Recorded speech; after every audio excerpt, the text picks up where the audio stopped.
வாலிப பிள்ளைகளுக்கு பிரசங்கி புஸ்தகம் என்ன சொல்லுதுன்னு பாருங்க. 11ஆம் அதிகாரம் 9வது வசனம்.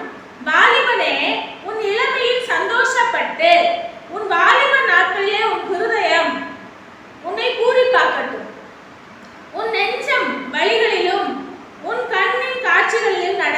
ஆனாலும் இவைகள் எல்லாவற்றின் நிமித்தமும் தேவன் உன்னை நியாயத்திலே கொண்டு வந்து நிறுத்துவார் என்று அறி. வாலிபர்கள் ஆனாலும் யாரா இருந்தாலும் நியாயத்திலே ஒரு நாள் நிற்க வேண்டியிருக்கும். இது நியாயம்தானா?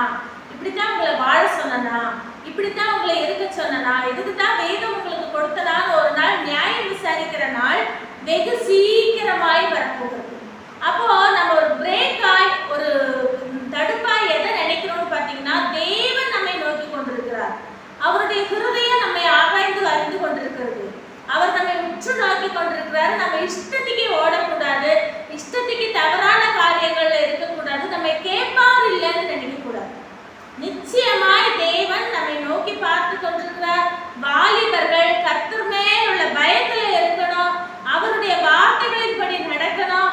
அதுதான் நமக்கு தீபமும் வெளிச்சமும் ஆரோக்கியமும் ஆசீர்வாதமும் நன்மையும் கிருபையும் ஆயுள் நாட்களையும் தருகிறதா இருக்கு.